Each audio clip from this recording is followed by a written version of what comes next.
Thanks for joining us on Chicago Tonight. I'm Brandis Friedman. Here's what we're looking at. City lawyers appeal a judge's decision to prevent voters from weighing in on a proposal aimed at addressing homelessness.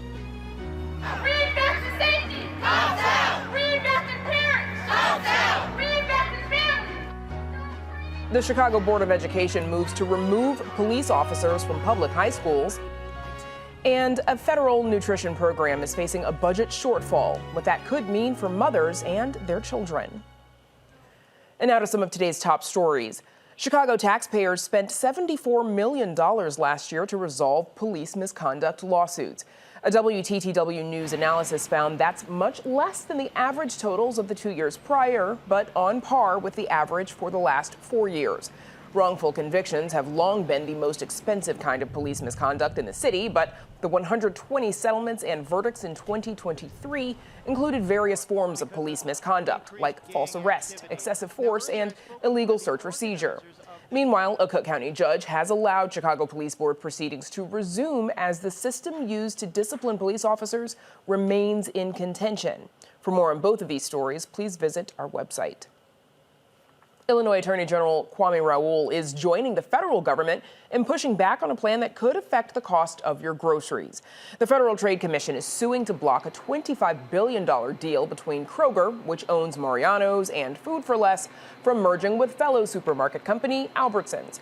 The agencies are concerned that the combination of the 4th and 10th largest retailers in the country would eliminate competition in the grocery industry and drive costs higher at a time when consumers are already spending 26% more on groceries since 2020.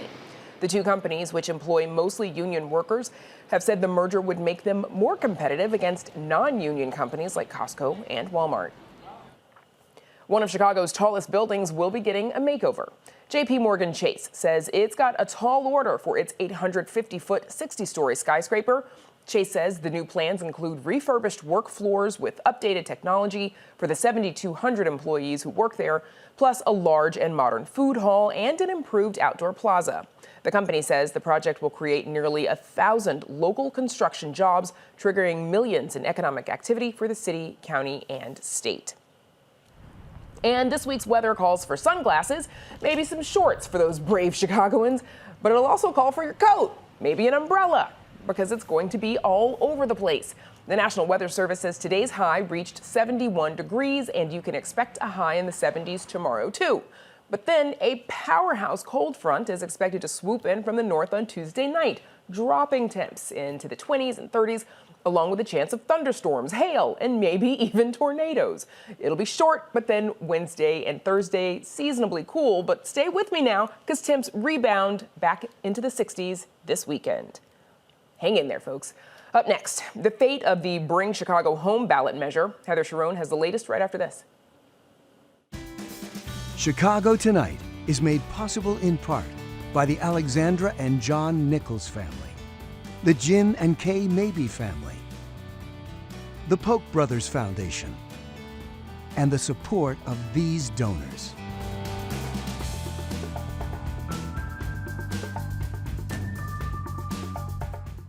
A ballot measure intended to fight homelessness is thrown into question. Lawyers for the city of Chicago today are appealing a Cook County judge's decision last week to strike the referendum from the March primary ballot.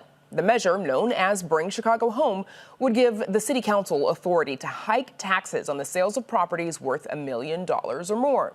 WTTW News' Heather Sharon joins us now with more. Heather, bring us up to date on this court challenge. Why shouldn't voters get to decide whether to vote on the proposal known as Bring Chicago Home? Well, the lawsuit was brought by Chicago's business and real estate community, and they do not want voters to vote on this. They say it is inappropriately crafted because it asks voters to weigh in on essentially 3 questions. Should properties that sell for less than $1 million pay a lower real estate transaction transfer tax? Should properties worth more than $1 million pay a higher rate?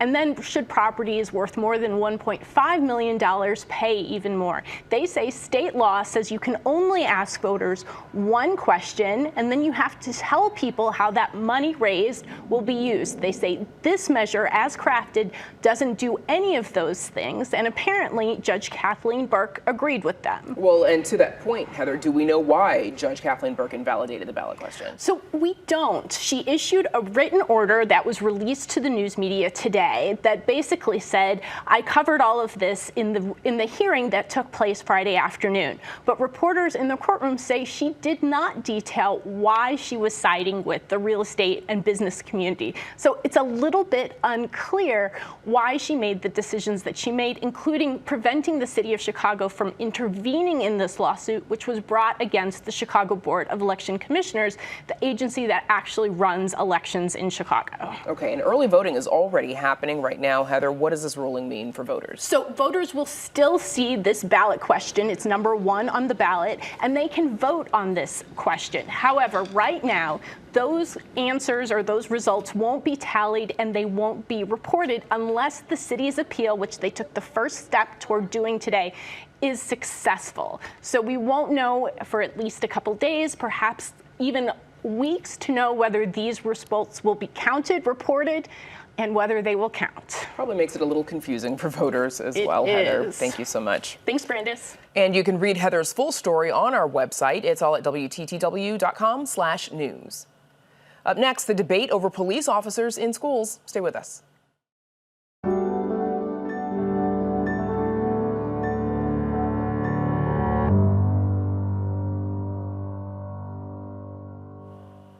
Chicago's local school councils have been grappling over whether police should be in public high schools since 2019. That's when former Mayor Lori Lightfoot put that decision in their hands. Now the Chicago Board of Education says the debate is over. In a unanimous vote, board members decided to eliminate uniformed police officers from the 39 public high schools that still have them. We're going to hear from two very different perspectives on this, starting first with West Side activist and former Chicago Board of Education member Dwayne Truss.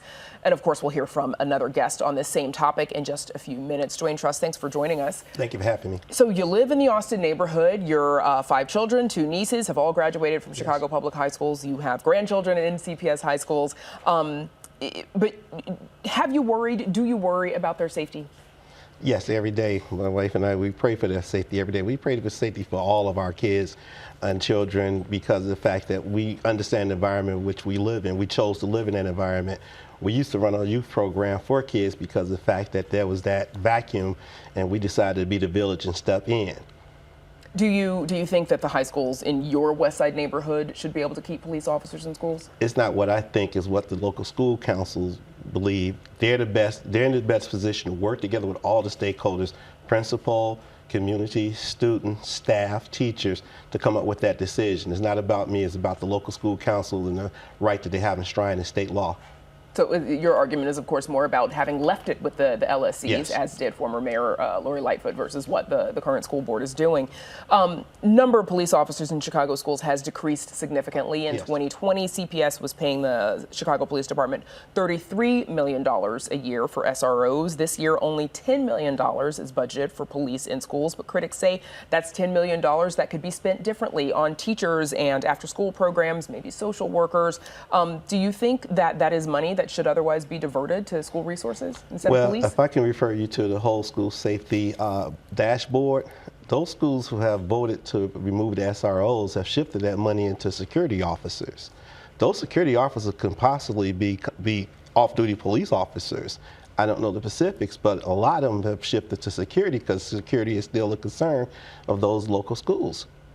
Any particular high schools in mind that come to mind where they're still employing security officers? Well, if you look at, like, off the top of my head, I want to say with Marshall High School. Marshall voted to remove their SRO, and they shifted those funds for a security officer because security obviously is still a concern with Marshall High School. So some of it putting the money into, like, climate and culture coaches, social and emotional supports, but a lot of them have been, especially those that have had 2, been using half that for security. So you're saying that that sort of whole school safety approach it's not enough, that those schools believe that they still need a security officer of some kind present on the school grounds? Yes. Yes, just think about the fact that we've had a situation where we have 4 young men, like I said, our babies murdered just outside the schools. I'm not here to argue whether SROs would have prevented that from happening, but that is happening. And that's an acknowledgement that we should have out there, because our kids, especially at Michelle Clark, since we had to vote, they've had 5 children murdered outside of the school, and that is a trauma for the kids there. So we have to create that safe environment. And the local school council said, yeah, we got to have all these components here to make sure our kids feel safe when they come to school. There's some data that shows that police officers are concentrated in majority black schools. How do you respond to the argument that having police officers in school contributes to the over-policing of black and brown students and it sort of creates a pipeline? Well, let's just be realistic. Is that of the murders we had last year in Chicago, over 90% of the perpetrators was black. People look like me and you. Is that black on black crime is real in our communities. Parents coming to schools attacking students and teachers and staff is very real in our community. I'm not here to disparage that, but that's just a reality. Some schools have it whereas parents or anybody that comes to school have to have a reservation or an appointment, because parents would come there saying, well, I'm here to drop off something. And it's like, okay, where is he, where is she? And they start fights with students. And then there are students that will fight staff. And if you get assaulted, if you get assaulted and you want to swear out a report, arrest, that's your right, and somebody would do that. The question is always who's calling the police on these kids. A couple seconds left. Sure. What's next? What recourse do you have? Do you plan on continuing to object to this? Well, I'm going to continue to advocate for the rights of local school councils to make sure they have their voices heard on not just this matter, but all matters. Because if we continue down this path, then the powers of local school council potentially could be completely eroded.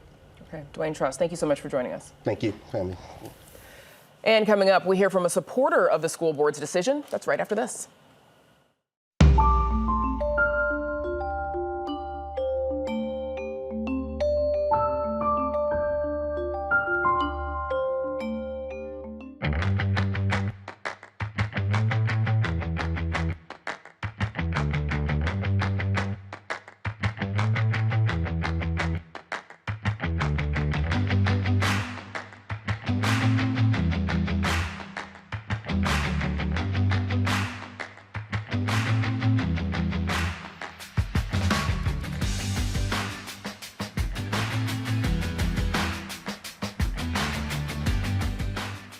And we just heard from an opponent of the Chicago Board of Education's plan to remove police officers from public schools. Joining us now with another opinion is Asia Tate, a senior at Hyde Park Academy and student activist with the nonprofit group STOP, or Southside Together Organizing for Power. Asia, thank you for joining us. So why did you decide to get involved in this moment to remove police from schools? Well, I feel like police officers should not be involved in school because, as we can see, that they can't do nothing. According to the code of conduct, they can sit there and not do anything while there's a fight, unless there's a mob action, a gang fight, or there's a real crime that is being committed. So I feel as though if they can't do nothing, why should they be getting paid $180,000 a year just to not protect us? It's like they are there just for the image. Like, they are getting paid to just be there to seem like they are protecting us when they really aren't. Okay, so you feel like they're not really doing anything. It's not so much about and that you'd rather not see them get paid that much when, in your opinion, they're not really doing much. Do you feel like even just that presence is, I guess, how do you and how do your fellow students feel about a presence of a police officer just being in the school? Well, I feel as though there are a majority of black students in our school, so the stuff that we've seen on the news and the articles and stuff, like the George Floyd situation, I feel like we would feel more threatened by them instead of feeling like they are there to help us. Because when I see a police officer, I think, oh, he's trying to kill me, or I feel like I'm going to jail or something. I feel more threatened than feel like, oh, he's here to help me. So you don't feel protected by police officers?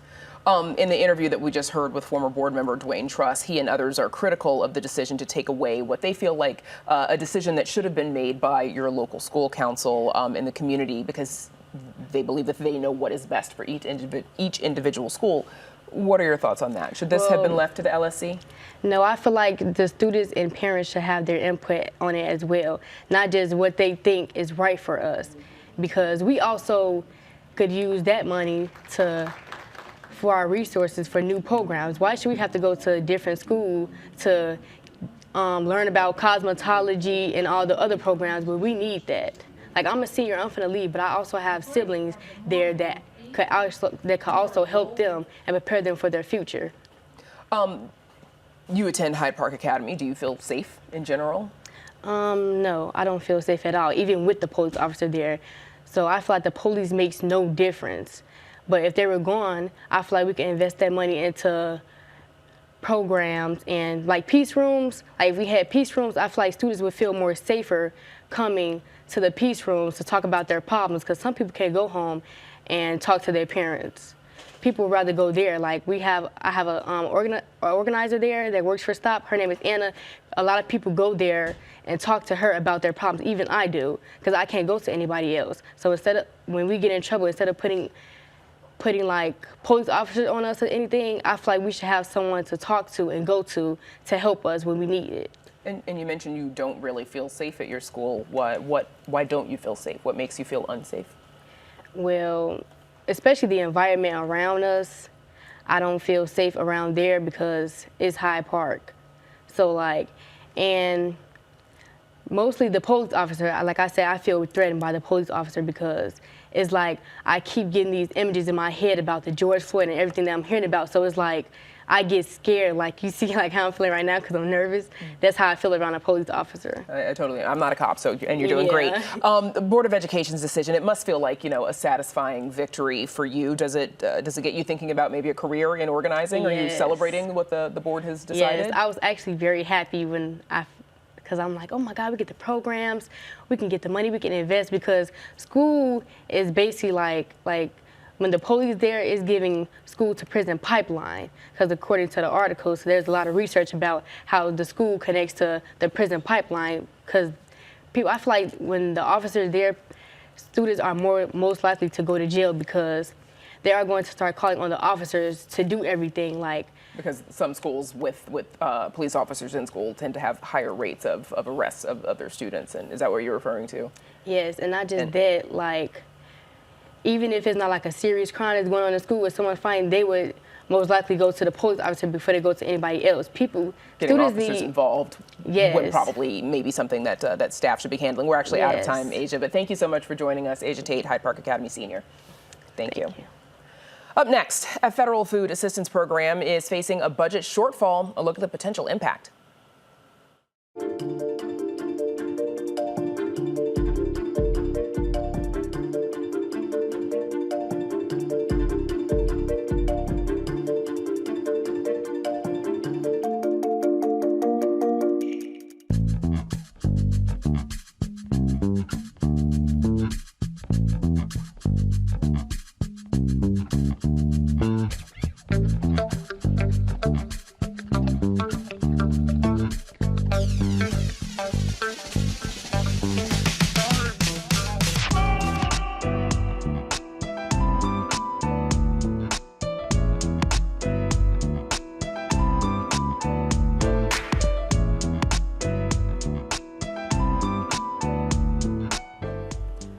Low-income mothers and children eligible for a major federal food assistance program could be turned away or waitlisted.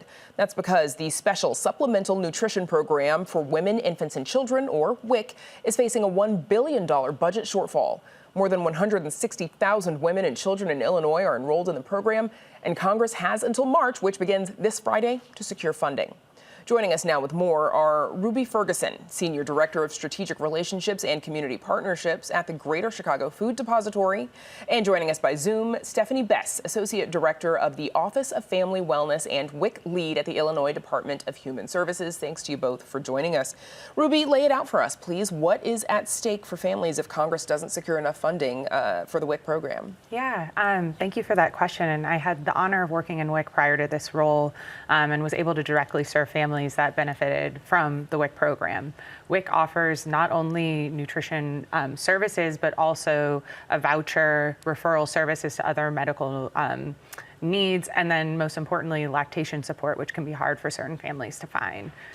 Remind us, you gave us a little bit of a sense of like the variety of services. I think most folks kind of associate it with, is it formula for babies? But give us a sense of what else families can get. Yeah, so it's not only formula for babies, but it's helping families with children up through 5 years of age, which we know is a critical time for development. And so families can have the continuity of care in WIC, to have longer appointments, to have a deep dive into nutrition, explore how to help picky toddlers eat new foods, other things like that. And so losing this $1 billion, or not having this $1 billion to continue that programming, could greatly impact the outcomes of our future generation. To that point, Stephanie Bess, what would it look like if Congress doesn't approve the funding necessary for WIC? What happens to services? Well, essentially, if we don't get the increase from Congress, it's sort of like getting a cut, because our caseload has grown, food costs are up, staff costs are up over time. And so one of the most critical cuts would be, Ruby was talking about the food benefit. Currently, we're able to provide a child under age 5 with $25 per month to purchase fresh, frozen, or canned fruits and vegetables. And if that money does not come through, we're looking to return that back down to the regulatory language of $9 per month, which is a huge shift and a real detriment to families who really could use that produce in their home. Especially considering what we just mentioned earlier about the rising cost of food. Ruby, your organization works with folks, helping them to apply for WIC services, as you just said. Have you noticed greater interest in the program? Yeah, so in general, food insecurity continues to go up. WIC has made a lot of great strides in the state of Illinois to get more people on the program. But as we all know, 1 in 5 households in the Chicago metro area with children are facing food insecurity. And so if we lose access to that, like those vouchers that you get from WIC, it'll create huge detriments. And the emergency food system, which the Greater Chicago Food Depository supports, can provide some of those resources, but doesn't meet the full need. And so we need this collaboration of private-public partnerships to address the need. Stephanie, your department is saying that flat funding for the WIC program would equate to a cut in Illinois. What do you mean by that? Well, right now we're operating on the same funding level that we received for federal fiscal 23, but we know that the cost of paying wages to staff. So here in Illinois, we have 94 local WIC agencies that we grant funds to, and they have to hire employees and pay their, telecom and all those bills, as well as issue those food benefits and the cost of the foods at the store. So our costs continue to rise, just like everybody sees that shops or, has employees. And so we need an increase in order to keep up with rising costs and our growing caseload. Ruby, who's likely to be eligible for the WIC program and most likely to feel it if cuts should happen? Yeah, so like we mentioned, families with children under 5, birthing parents who are currently pregnant, postpartum, or lactating, all are eligible for the WIC program.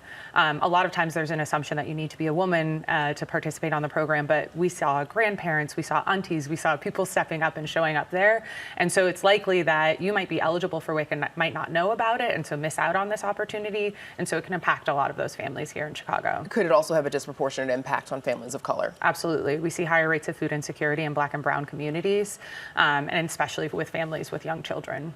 Stephanie, what's been the lasting impact that the pandemic has had on those who depend on WIC and those that your department works with? I think that it's just so important to get our families, get all the eligible families into WIC. And we're a higher touch program, so it's not just a paper application. We have trained staff, nutritionists and nurses that do a WIC nutrition assessment. We weigh and measure, check hemoglobin levels, look for chronic and acute health and nutrition related conditions. And with the isolation from the pandemic, we have a lot of young families out there that may not know that their child has a health concern.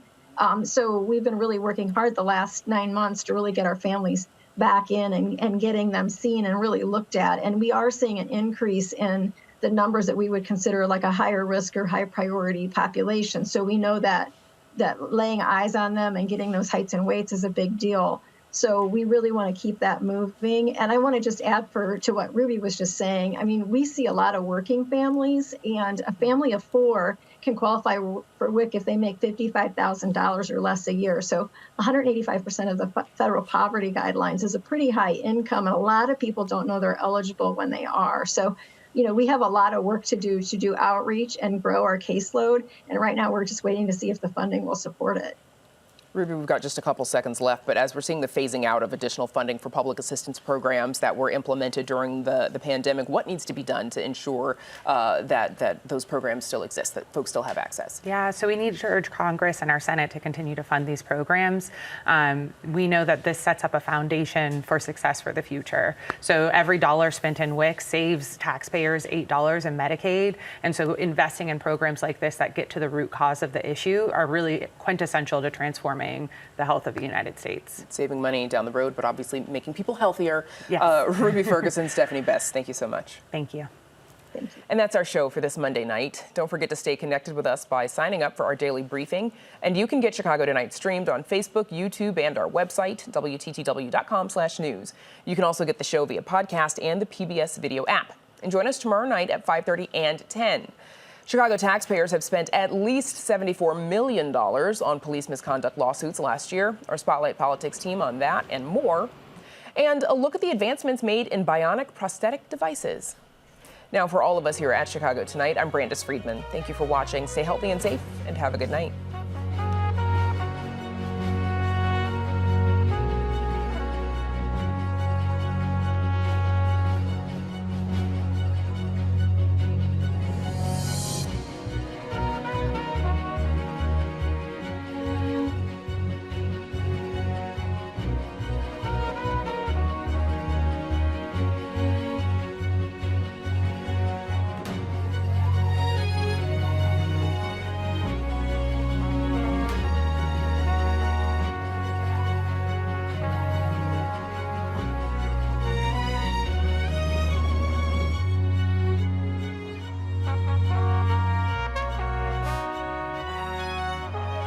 Closed captioning is made possible by Robert A. Clifford and Clifford Law Offices, a personal injury law firm committed to giving back to the community through law and philanthropy.